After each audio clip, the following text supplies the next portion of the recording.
आज नरेंद्र मोदी गया, मैं बार बार कह रहा हूं, मेरे मन में उस शख्स के लिए सम्मान नहीं है। मैं बड़ी ईमानदारी से कहता हूं, इतना फट्टू प्रधानमंत्री मैं जिंदगी में सोच नहीं सकता था। वह शख्स वहां जाता है तो कहां, जम्मू रीजन के रियासी तक ही जाता है, वहीं पे झंडी और झंडा दिखा देता है। हिम्मत नहीं हुई कि कश्मीर में चला जाए।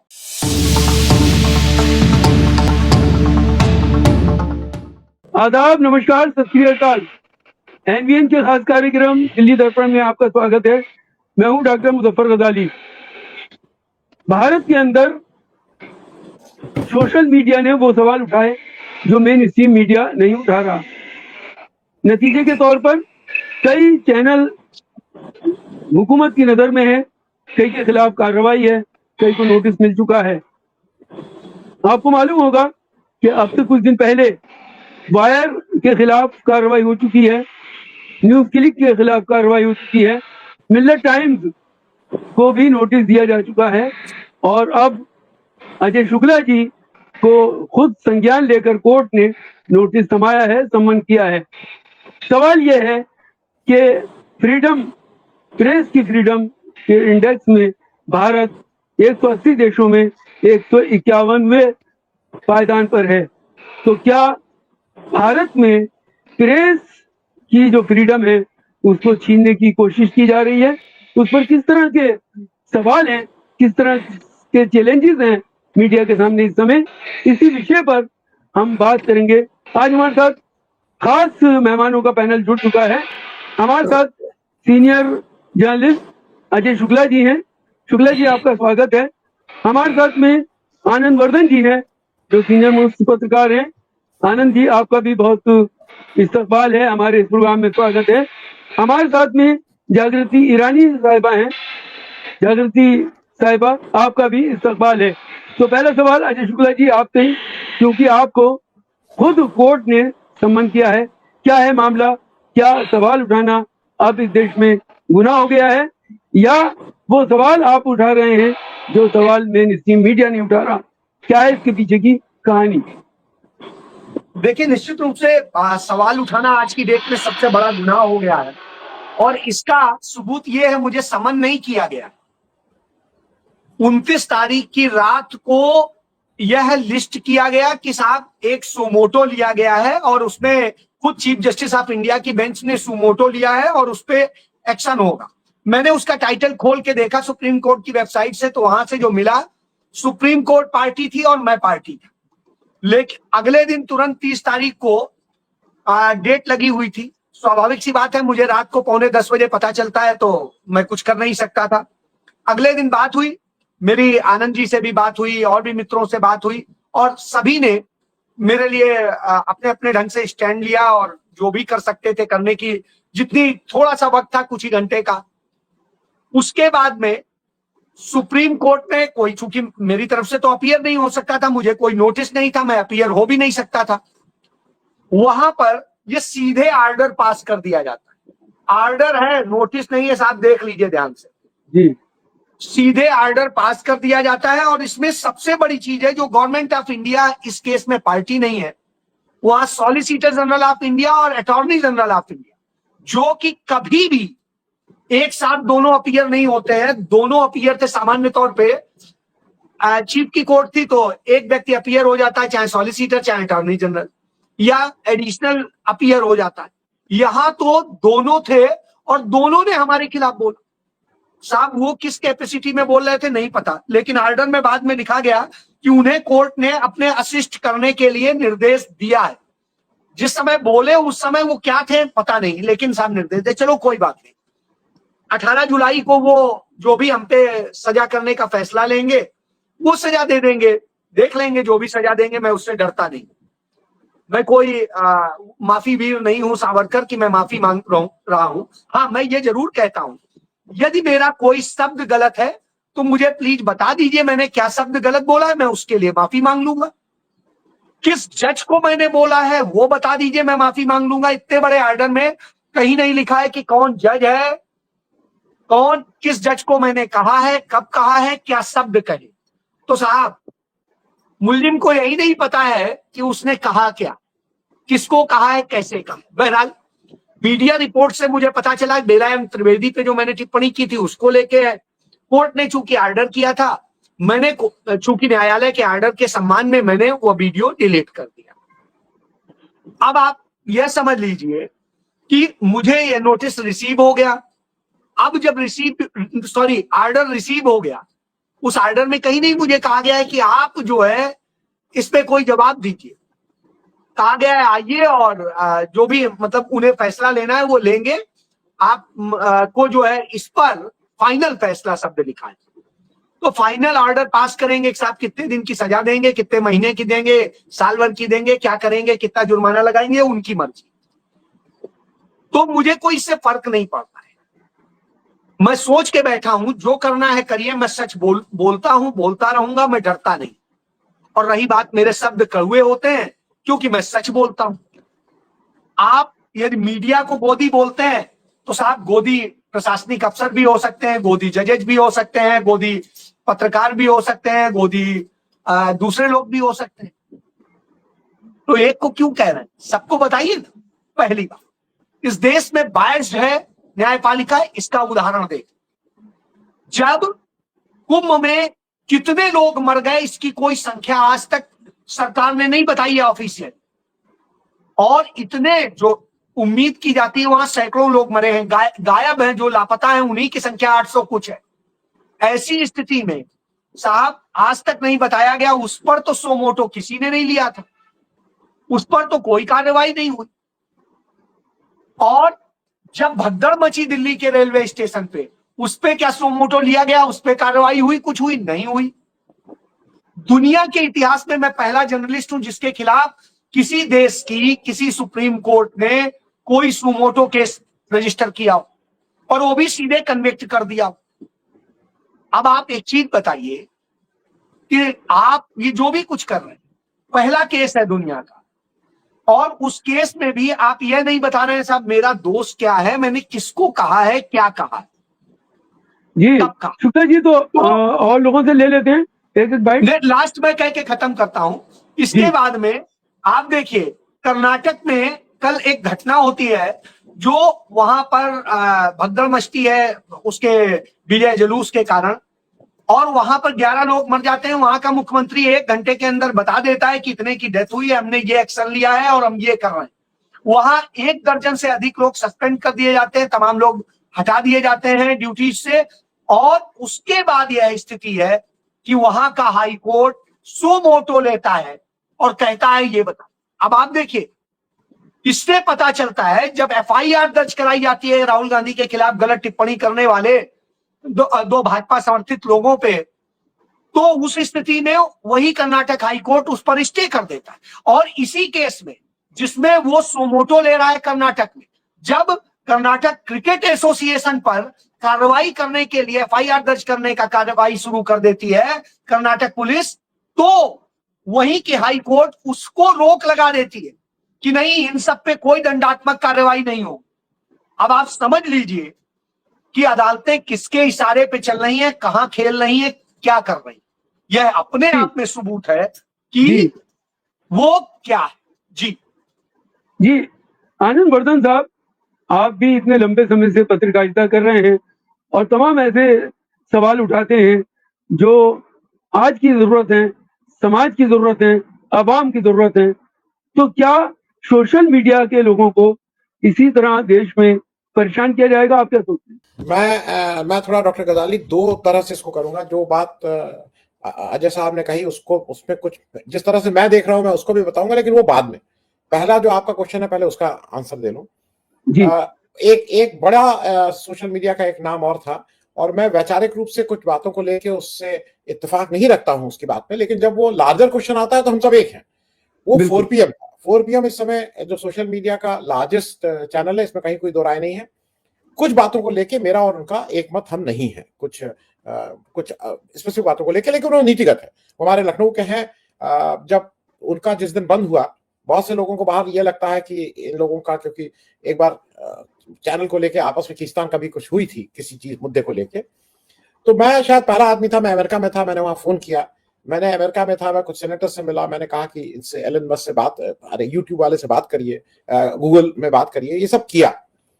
और सबसे बड़ी बात यह है कि अगर कोई आदमी और मैं इसलिए 4 PM की बात कर रहा हूं कि 4 PM के संजय शर्मा गए, उनको कपिल सिब्बल जी का साथ मिला, और जब वो कोर्ट में उन्होंने अपनी अपील की, तो जिस दिन डेट लगी थी उससे पहले ही बिना कुछ कहे, बिना कुछ बात बताए, यूट्यूब ने उनका चैनल को वापस रिस्टोर कर दिया।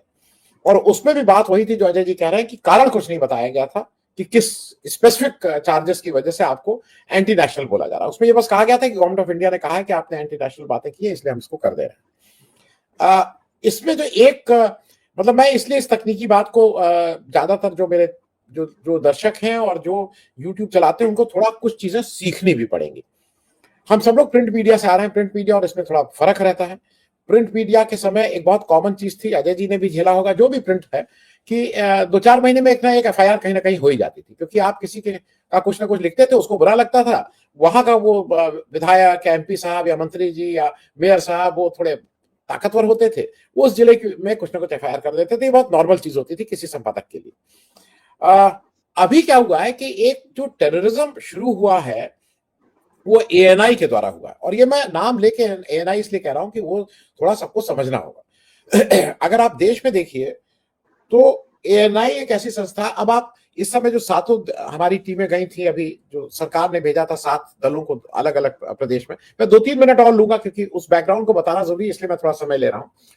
तो ANI नाम की जो संस्था है वो सब जगह थी। अब सरकार की PTI नहीं जाती है, अब सरकार ANI को भेजती है जो प्राइवेट संस्था है, और वो जो ANI है वो बिल्कुल RSS के फ्रंटल ऑर्गेनाइजेशन की तरह, उसका पूरा जो व्यवहार है वो फ्रंटल ऑर्गेनाइजेशन की तरह। वो करती क्या है, और मैं भी उसका मतलब मैं भुगभोगी हूं, जब मैं भुगभोगी था, वो करती क्या है कि YouTube बहुत क्लियर है कि आप कॉपीराइट क्लेम पे वो एक स्ट्राइक देता है। तो अगर आपको 3 स्ट्राइक मिल जाए तो आपका चैनल परमानेंटली बंद हो जाता है, क्योंकि आपने कॉपीराइट का उल्लंघन किया है। अब ANI क्या करता है कि ANI आपके 7, 8, 10 चैनल को, आपके स्ट्राइक को अपने पास रखता जाएगा। लोगों को जो नए हैं उन लोगों को, बहुत से लोगों को नहीं अंदाज रहता है 10 सेकंड का, 5 सेकंड का, क्योंकि ANI सब जगह विजिबल है, उसी के पास सबसे ज्यादा वीडियो होते हैं। अब ANI आपके जब 7-8 रख लेगा तो आपको एक स्ट्राइक देगा, और फिर आपसे कहेगा कि आप अगर हमारे चैनल को सब्सक्राइब करिए, और ये सब्सक्रिप्शन 2 लाख रुपए 3 लाख रुपए सालाना है, कुछ इस तरह की बात करेगा, और आपके कितने सब्सक्राइबर हैं उसके हिसाब से। अभी एक मोहक का भी हुआ था, मतलब ये बहुत से लोगों के साथ हो चुका है। फिर वो दूसरा स्ट्राइक करेगा, और दूसरा स्ट्राइक करके उस पैसे को बढ़ा देगा। एक बार नहीं हुआ है, कई बार हुआ है। और फिर वो 8-8, 10-10 लाख रुपए की बात करेगा। नाम नहीं लेना चाहिए क्योंकि वो नाम लेना ठीक नहीं है, अपने साथी है। 40 लाख रुपए हमारे किसी साथी ने अपने इस स्ट्राइक को हटवाने के लिए दिया है, नहीं तो उसका चैनल सदैव के लिए बंद हो जाता। 40 लाख रुपया दिया है। अब वो क्या करता है कि वो बाकी 7-8 उसके जेब में है। अब वो कहता है कि अगर नहीं किया तो ये वाला बंद और स्ट्राइक को। देखिए ऐसा है कि जो लोग अपनी बड़ी नौकरी छोड़ के आए हैं और उनका चैनल अगर अच्छे से चल गया है, बहुत से ऐसे हैं, तो उनकी डिपेंडेंस है। और केवल उनकी डिपेंडेंस नहीं है, जब एक चैनल चलता है तो उसके पीछे एक बैक ऑफिस रहता है, उसके पीछे 7-8 लोगों की एक टीम रहती है, उनका और उन सबका घर उस पर चल रहा है। तो ये आप थोड़ी बार्गेनिंग जब होती रहती है तो आप थोड़े वीक विकेट पे होते हैं। मैं ये बात सिर्फ इसलिए समझा रहा हूं कि सरकार को इसमें इंटरवीन कहीं ना कहीं करना पड़ेगा। यूट्यूब की ठीक है जो पॉलिसी है, आप 7 सेकंड, 8 सेकंड, 5 सेकंड का भी अगर वीडियो ले रहे हैं तो उस पर भी वो स्ट्राइक हो रहा है। ये मैंने बात सिर्फ इसलिए कही थी। अब इसकी दूसरे पक्ष पे आ जाते हैं, जो अजय जी कह रहा है। सबसे बड़ा इस देश में लोग कहते हैं कांग्रेस ने इमरजेंसी लगाई थी, लेकिन 77 में जब इमरजेंसी हटी उसके बाद election fair level playing field पे हुआ था। फिर इंदिरा गांधी ने कहीं कुछ ऐसी हरकत नहीं की थी कि तुम्हारा अकाउंट जब्त कर देंगे और तुम्हें जेल में डाल देंगे, जो 2024 में। मैं सिर्फ इसलिए इस बात को कह रहा हूं कि ये समझना होगा, इमरजेंसी जब लगी थी तो लगी थी, पूरे देश को पता था। आज की तारीख में इमरजेंसी लगी नहीं है, लेकिन इमरजेंसी से बुरे हालात हैं। आप मुंह खोलिए तो आपको अंदर कर देंगे। तो भाषा की मर्यादा पे जो अजय जी कह रहे हैं, बिल्कुल इसमें, और मैं अजय जी को मतलब इनसे उम्र में बड़ा होने के नाते सिर्फ यही कह सकता हूं, भाषा में गलती हो सकती है, और अगर इसमें खेद कर लेने में हमारी कोई दिक्कत नहीं है।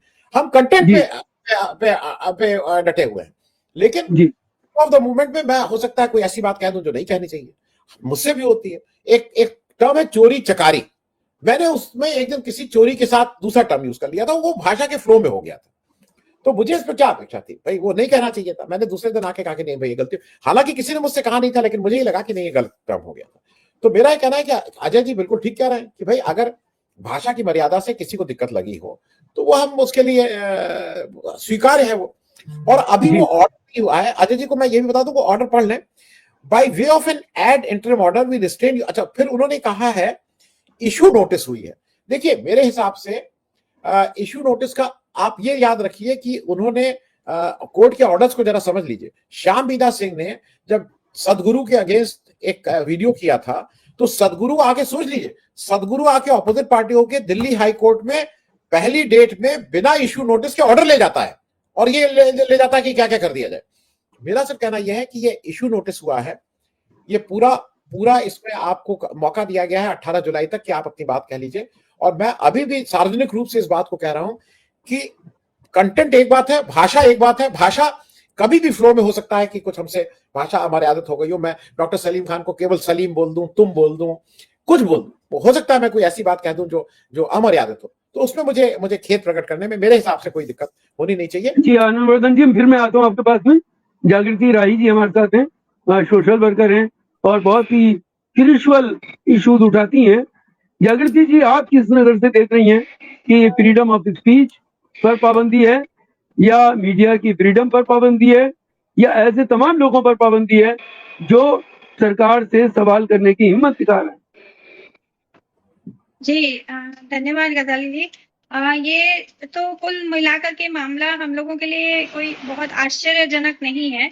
हम जितने पत्रकार कम सोशल एक्टिविस्ट या बाकी जो भी लोग हैं जो गवर्नमेंट की क्रिटिसिज्म कर रहे हैं या ये जो पूरा फांसीवादी निजाम है इसके खिलाफ कहीं ना कहीं मोर्चे पे हैं, तो उनको ये मुकदमों के लिए तैयार ही रहना पड़ता है। अजय भाई तो बहुत मतलब क्या कहूँ, उनको बधाई दूं या उनसे कहूं कि आप अग्रिम मोर्चे पे हैं। ये बात सुप्रीम कोर्ट ने उसका ठप्पा लगा दिया आपके ऊपर आपके, तो इसलिए मुझे नहीं लगता कि कोई आश्चर्यजनक बात है ये। और इस तरह की जो चीजें हैं हम लोगों ने लगातार फेस की और उसी का नतीजा है कि आज कहीं ना कहीं इन लोगों की वजह से इतना कब्जा होने के बावजूद मेन स्ट्रीम मीडिया जिसको या गोदी मीडिया जिसको कहा जाता है, उसके चैनलों को देखना लाखों करोड़ों लोग बंद कर चुके हैं। अखबारों को पढ़ना भी लाखों करोड़ों लोग छोड़ चुके हैं। उनकी टीआरपी लगातार नीचे जा रही है, चाहे कितना भी वो पाकिस्तान और हिंदू मुसलमान करें, वो नहीं गेन कर पा रहे हैं। और एक जो पूरा यूट्यूबर्स की और एक सोशल एक्टिविस्ट की और पत्रकार की जो जमात है वो उनको लगातार चैलेंज कर रही है। और उसी का नतीजा है कि वो जो नैरेटिव गढ़ना चाहते थे ये अभी के पुलवामा के मामले में या और जितने इस तरह के कंट्रोवर्शियल इश्यूज हैं उस पे वो नहीं गढ़ पा रहे हैं। तो नैरेटिव कहीं ना कहीं गढ़ने में जो नाकामी है वो फ्रस्ट्रेशन का नतीजा है। ये सारे इस तरह के मुकदमे आप देखिए, अचानक से कभी कुछ होता है और हम लोगों के सबके सोशल मीडिया के अकाउंट्स बंद कर दिए जाते हैं। मेरा खुद का जो है कम से कम 2-3 चैनल ब्लॉग जो मैं चला रही थी बना रही थी, 25,000 लोग जुड़े थे, उड़ा दिया गया। उसमें गांधी 150 का भी एक पेज था। तो इस तरह की हरकतें तो हो रही हैं और वो इंटरनेशनल लेवल के जो हमारे खिलाड़ी आ रहे हैं मीडिया में उनकी मदद से भी हो रही है। और उसी तरह से जुडिशरी अपने आप में जो है उसको इतनी ज्यादा चिंता हो रही है। भाई अजब बात है, आप सामने वाले को बताने और बोलने का मौका नहीं देते हैं तो न्याय होते हुए तो नहीं दिख रहा है। सीधे कहूंगी कि वो जस्टिस की जो पूरी भावना है उसके खिलाफ ही है कुल मामला। लेकिन अब कौन ही बोल सकता है माननीयों को, तो देखा जाए आगे क्या होता है। और हमें लगता है कि हम लोगों को इस पे गंभीरता से सोचने की जरूरत है कि इस देश में अभी जिस दिशा में चीजें जा रही है उसमें हमारे पास कौन सा तरीका रहेगा जिसमें हम लोगों तक अपनी बात पहुंचा सकें। क्योंकि वो यूट्यूबर्स के ऊपर और तमाम चैनलों के ऊपर देख ही रहे हैं कि लगातार कार्रवाइयां कर रहे हैं। आजादी की ये दूसरी लड़ाई है जिसमें हमको ये सोचना पड़ेगा कि गांधी ने और अम्बेडकर ने और सब लोगों ने अपने अपने अखबार निकाले थे या अपने माध्यमों को बना करके करा था। तो पब्लिक के बीच में जाने का तरीका और पत्रकार कम एक्टिविस्ट का तरीका जो है क्या होगा लोगों के बीच जाने का और अपनी बात पहुंचाने का, क्योंकि अब हाई टाइम है इस तरह के।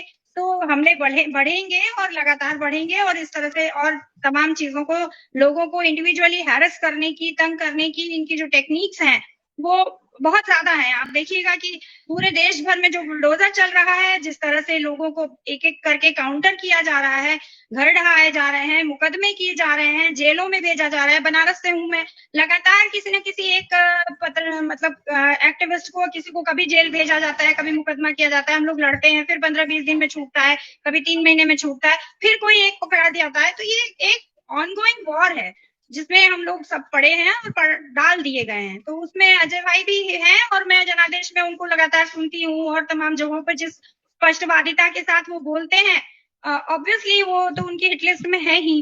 तो इसलिए हम लोग आपके साथ हैं और यहाँ से बिल्कुल हम मानते हैं कि आप बोलते रहिए, बुलंद आवाज अपनी उठाए रखिए, और ये इसके अलावा उनके पास तो और कोई तरीका है नहीं जिसमें वो ये कर सकें। तो अपने आप को डिफेंड करने के लिए कर रहे हैं, और शायद इसी तरह से ये जमात और ज्यादा मजबूती से एकजुट होगी और खड़ी होगी। तो एकजुटता का टाइम है, हम एक दूसरे का हाथ पकड़कर खड़े रहें और नए कोई रास्ते सोचें। अजय जी, क्या जो सरकार चाहती है कि सोशल मीडिया जो उसका खेल बिगाड़ने का काम कर रहा है, इस पर किसी तरह से पाबंदी लग जाए या इसको कंट्रोल कर लिया जाए, क्या इस तरफ कुछ देख रहे हैं आप? देखिए, मैं 100% इससे सहमत हूं कि सरकार डराना चाहती है, सरकार ये चाहती है आवाज बंद। मैं आनंद भाई की इस बात से पूरी तरह सहमत हूं। मैंने भी यही कहा कि मुझे ये बताएं कि मैंने क्या ऐसा शब्द बोला है जो अमर्यादित है या जो कहीं पर भी किसी व्यक्ति के लिए अपशब्द कहा जा सकता है, क्योंकि मैंने वह पूरा वीडियो सुना, मुझे नहीं लगा कि मैंने कुछ ऐसा बोला है। और जो शब्द मैंने बोला उसकी मैंने मीनिंग इंग्लिश में, उर्दू में और क्या कहते हैं हिंदी में, तीनों में उसकी निकाल के देखी, वो कहीं पर भी अमर्यादित नहीं है। मैंने उसको पार्लियामेंट की जो अनपार्लियामेंट लैंग्वेज की जो पूरी लिस्ट बनती है उसमें चेक किया, वहां नहीं है। तो साहब, जब वो ना अमर्यादित की लिस्ट में है वो शब्द, और ना ही उसकी डिक्शनरी में है, हिंदी की भी, उर्दू की भी, इंग्लिश की, तो किस आधार पे मुझे बताएं। यदि मैंने कोई एक शब्द बोला होगा, मैं कान पकड़ के माफी मांग दूं, लेकिन मैं फिर कह रहा हूं, मैंने तथ्य गलत नहीं बताए, उस पर तो माफी नहीं, शब्द पर माफी मांग सकता हूं। क्योंकि गांधी एक चीज कहते थे, मैं गांधी को मानता हूं तो मैं कह रहा हूं, गांधी कहते थे कि अपनी गलती मान करके और उसको सुधार की दिशा में काम करना एक बहादुर व्यक्ति का काम होता है। मैं इसको यकीन करता हूं, और निश्चित रूप से मेरे से फ्लो में निकल गया होगा, मैं कोई बड़ी बात नहीं कहता हूं। लेकिन जब मैंने वीडियो सुना तो मुझे तो नहीं कोई चीज समझ में आई। अब मैं यही कह रहा हूं कि कोर्ट आदेश दे रहा है कि साहब डिलीट पहले कर दो, सब कर दो। अब देश की सर्वोच्च अदालत ने कहा है जिसकी अपील कहीं नहीं है, क्योंकि वो भी सुप्रीम कोर्ट की कोई सिंगल बेंच नहीं कह रही, पूरी पीठ कह रही, 3 जस्टिसेस की। तो जब सीजेआई की बेंच कह रही, तो मैं आदेश को, मैं सुप्रीम कोर्ट का मैं वकील हूं, मैं सम्मान करता हूं, लॉ का सम्मान करता हूं, संविधान का करता हूं, और इसलिए भी करता हूं क्योंकि इस देश के आजादी में मेरे परिवार का भी खून शामिल है। तो मुझे तकलीफ, मैं चाहता हूं ये व्यवस्था रहे, संविधान रहे, लोकतंत्र रहे, आवाज रहे, यह मजबूत होनी चाहिए। तो जो संविधान के तहत संस्थाएं बनी है वो भी मजबूत होनी चाहिए। सब जब इंदिरा गांधी के इमरजेंसी की बात आती, वह तो संविधान के तहत संविधान सम्मत लगा था, उनमें हिम्मत थी कि वो संविधान के तहत डंके की चोट पे लगा रही थी। आपको लगता है कि गलत हो रहा है, आप भी लगाइए, संविधान के तहत लगा दीजिए आप, लेकिन आप बगैर इमरजेंसी लगाए, इमरजेंसी से कई गुना ज्यादा ये करें। इमरजेंसी में किसी पे फर्जी मुकदमे नहीं दर्ज हुए थे, निरोधात्मक कानूनों में गिरफ्तारी हुई थी। आज फर्जी मुकदमे दर्ज किए जा रहे हैं। इसका उदाहरण अभी अभी आप देखिए कि गुजरात कांग्रेस में जनरल सेक्रेटरी है सोनी, और उन्होंने सिर्फ इतना किया था, सुप्रिया सिनेत और राहुल गांधी के जो सोशल मीडिया पे उन्होंने पोस्ट किया था उसे शेयर किया, और उन्होंने यह कहा था कि सेना के शौर्य का राजनीतिक इस्तेमाल नहीं होना चाहिए, हमारे आपके पैसे को बर्बाद करके सेना के शौर्य को खुद श्रेय लेने की कोशिश नहीं करनी चाहिए। इस बात पर उनके यहां आधी रात को पुलिस जाती है और उठा ले आती है। तो साहब, इमरजेंसी ये तो नहीं थी, उस समय तो निरोधात्मक कार्रवाई होती थी, उसमें आज आप कर रहे हैं जिन तरह की कानूनी कार्रवाई, फर्जी केस बना रहे हैं, क्रिमिनल केस बना रहे हैं, वह दुखद है। तब तो मीसा में हो रही थी, कहीं दूसरे उसमें हो रही थी, सीआरपीसी के तहत हो रही थी।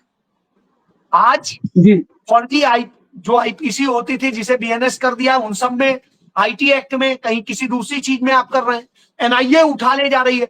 मैं जम्मू कश्मीर गया और कश्मीर में लोगों ने बताया, हम आपको यदि सच बोल देंगे कैमरे में, रात को हमारे यहाँ सेना पुलिस आ जाएगी, उठा ले जाएगी हमारे बच्चों।